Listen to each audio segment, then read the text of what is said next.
Welcome back to another episode of the Bear Trap on the Boom Bust channel, Bears podcast by a Bears fan. I'm your host Terry, and today recapping our Week 11 win against the Minnesota Vikings. I'm not going to be too long. I say that every week. We'll see if that actually is true. But look, I don't know how many times to say this. This is going to be a repeat, so I'm not even going to spend too much time because I don't know what to say to people. If you don't see what's going on, then I guess you got your Bears blinders on and all that. One thing I do want to say up top, let me acknowledge and understand, or let you know that I understand, that for the people that are saying a win is a win in terms of the standings and playoff seedings, like a win counts like any other win, I understand what you're saying. That for sure is a valid statement. You got to win. You got to get either your division or you got to get a certain amount of wins to get into the playoffs. Even though technically that's not true, because that's the reason we have tiebreakers. So every win is not equal, but you know, I'm not even gonna do that to you. So okay, a win is a win. In terms of stacking wins, you know, your record getting you into the playoffs. I'm not pushing against you people necessarily. Now, for the people that they understand what I'm talking about, a win is not a win when it comes to who you are. Like, you are what your record says you are, that's dumb. A win is a win, doesn't matter the schedule, that's dumb. At the end of the day, these are NFL teams, these are professional athletes, I get all that. So yes, any given Sunday, you got all that. But at the same time, no, every game is not equal to each other. So I'm just not going to agree with that. I mean, that's just what it is. And when we talk about our Bears, it's been the same thing. I mean, I was approaching this like, hey, let me talk about it as if we won, even though I didn't know if we were going to win or not. Now, we did end up winning, but still, I was like, let me approach it as if we won, because at this point, I don't think people understand the difference in terms of like the general fan. I know like individually some of y'all might, but the general fan is just going to approach it the same way. And you know, I'm not about to fight that fight.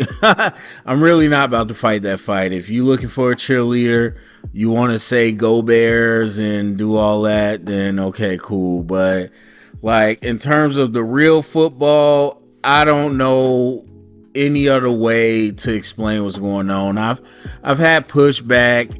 I've seen, you know, debates with other people who got pushback about the Bears, and it's like, okay, I get it. We're in a Trump era of arguments where you're gonna attack me. That's fine. I'm pretty sure I know more football than most of you, but you could attack me. That's cool. But the writing's on the wall. Like, how many times do we have to do this week after week after week? And as I said before, people want to sit here and jump up and down about a comeback, but ignore all the reasons that you have to come back in the first place. Like, that's not where you want to be. So, as I said before the game, the Vikings defensively was going to be a pretty good matchup, especially without their top pass rusher, for Ben Johnson to kind of show what he can do in the run game. Offensively, they've been bad in every category. And yet, at the end of the game, it still comes down the same way it always does. We get some, I don't even want to call them lucky. We get some opportunistic turnovers on defense. Offense rarely cashes in. Offense is not efficient with our possessions. It ends up coming down to the wire against a team that has not been performing that well in this game offensively, and then they still go down the field and able to score on us on the coverage bus. And it takes a huge return to set us up in position to then take the win. And the field goal was, a little shaky because he already missed before. So look, I get it. I get it. You want to give credit to everybody and everything that we do, and that's fine whenever we win. But the problem is once we lose, then all that credit is going to turn to blame, because I know how people are. I know how these discussions go. And as I said, in terms of winning a championship, we evaluate everything. It's not just, oh, we won, so everything is good. No, we looking at the entire thing, especially trends.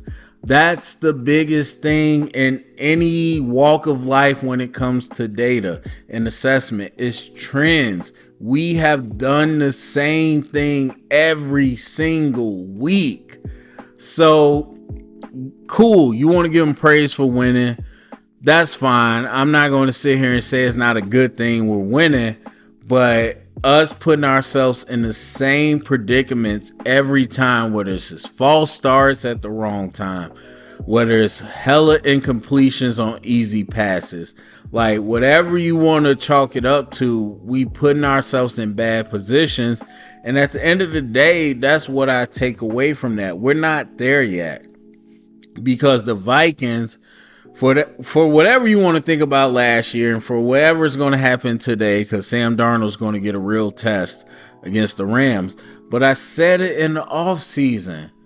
One of the few storylines I picked out this season is going to be Sam Darnold and JJ McCarthy. Because I said if Sam does well, but JJ doesn't do well, then that conversation is going to happen. And that's what's been happening. JJ has not played well, and Sam Darnold has continued to do his thing with Seattle. So this team is not on the same caliber as it was last year, because Justin Jefferson is not as much of a threat with McCarthy. Neither is Addison, neither is Hockenson, whatever. And that's just the facts of the matter. And so we go up against this offense that has been underachieving vastly this year, and then they underachieved today. We go up up against a defense in which we have the upper hand, and we do good things, but we don't cash in all the time, and it ends up in another last second win. And so again, you could stack the wins, you could be happy about that, but at the end of the day, this stuff's not going to fly against a top tier team. It's just not. It's just not. You're not going to get these lucky plays. You're not going to get bailed out. You can't continue to waste possessions. And I said it before, like, I'm not super mad because I think we're on schedule. If not a little ahead of schedule, I don't think Caleb is still there. But the rest of everything, and as I said in the community, like, everything tells me this coaching staff is there. With the injuries on defense, like major injuries, I mean top bona fide injuries, and with the new system on offense and Caleb really not progressing to still do what we're able to do in terms of being an offense that controls the clock pretty well, in terms of being a defense that still comes up with turnovers and still isn't getting gashed every other play. I just have to give, respect to the coaching staff, because that's what that is at the end of the day. That's good preparation, that's good coaching, even though we don't have as much talent on the field as we want. So that's that, man. I don't know what else to say. I feel like I've said all these things before. So go to the comment section with your questions, your thoughts, and your suggestions. Share it around, get the conversation started. Thumbs up, subscribe, and remember, stay down stay down. Wait, it's my bad. Stay up and bear down.